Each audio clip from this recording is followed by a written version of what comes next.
उत्तर प्रदेश की लगभग 9 सीटों के आसपास है मेरा ख्याल है, जिन पर बाई इलेक्शन हो रहा है। इसको किस रूप में देखते हैं? क्योंकि आप जानते हैं कि योगी आदित्यनाथ और नरेंद्र मोदी के रिश्ते जगजाहिर हैं और इसका जो भी निर्णय होगा, जो भी फैसला जनता करेगी, कहीं न कहीं उत्तर प्रदेश की राजनीति को वो डिक्टेट करेगा कहीं न कहीं लॉन्ग टर्म अगर हम देखें। तो ये जो बाई इलेक्शन है, इसको किस रूप में आप देख रहे हैं?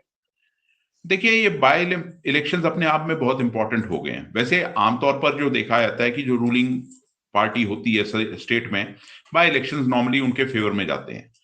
पर यहां कुछ और चीजें हैं जो, जिस तरफ आपने इशारा भी किया कि बीजेपी के अंदर जो रिश्ते हैं उनमें उन पे बहुत बड़ा सवाल उठ रहा है। एक चीज तो ये है। अच्छा, फिर ये है कि अगर बीजेपी ये बाई इलेक्शंस में अच्छा परफॉर्म करती है तो उसका क्रेडिट किसको जाएगा, उसका श्रेय कौन लेगा, किसकी पोजीशन मजबूत होगी, ये डिटरमिन करेगा। अगर ये बाई इलेक्शन में बीजेपी अच्छा परफॉर्म करती है और नहीं करती है, देखिए, एक तो नहीं करती है, पब्लिक के अंदर जो मैसेज है, रिजेंटमेंट है, उसकी वजह से नहीं करती है, वो एक पार्ट हो सकता है। दूसरा, अगर आपसी जो खींचातानी है उसकी वजह से पार्टी अच्छा परफॉर्म नहीं करती, तो फिर भले ही किसी नेता का एक्स या वाई का पलड़ा भारी हो, नुकसान बीजेपी का होगा। ये चीज एक बहुत इंपॉर्टेंट पहलू रहेगा। तो बाय इलेक्शंस उस हिसाब से बहुत इंपॉर्टेंट है। और यूपी में देखिए, यूपी भी बहुत कुछ चीजें हैं वहां पर। अब आप हाल की घटना देख लीजिए, झांसी की, ये और इससे पहले भी कई घटनाएं हुई। ये अपने आप में जो दावे आते हैं अखबारों में, जो हम 4-4 पेज के जब हम पढ़ते हैं एडवर्टोरियल, उसको एडिटोरियल तो कहते नहीं, एक नया टर्म है एडवर्टोरियल। मतलब ये अखबारों के मालिकों की भी एक बेशर्मी की एक और इंतहा है कि वो मतलब एडिटोरियल को बेच खाओ तो उसको एडवर्टोरियल कह दो और चला दो नीचे एक लाइन लगा के। अब वो उन दावों पे भी बहुत कुछ सवाल खड़े करती है।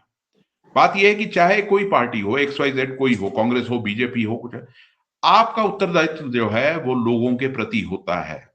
और जब आप बड़े बड़े दावे करते हैं, चाहे कोई पार्टी हो, सपा हो, कांग्रेस हो, बीजेपी हो, तो बड़े दावे आपके कितने खोखले नजर आते हैं।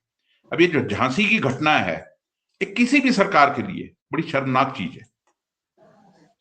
वो दावों को के आगे एक बहुत बड़ा प्रश्न चिन्ह है। और उससे भी शर्मनाक ये है कि हमारी जो लोग हैं, उनके लिए रियल इश्यूज अभी मैटर नहीं कर रहे। उनके लिए मैटर कर रही हैं कम्युनल नैरेटिव्स, उनके लिए मैटर कर रहा है कास्ट कॉम्बिनेशन। तो ये अपने आप में दिखाता है कि एज ए डेमोक्रेसी हमको अभी कितना आगे और जाना है। ये सबसे बड़ा एक पहलू है इन चुनावों का। बिल्कुल, अब चंद घंटों का फासला है। अल्टीमेटली जमहूरियत में जनता की अदालत सबसे बड़ी होती है। जो फैसला दे, जिसके पक्ष में दे, वही आखिरी है।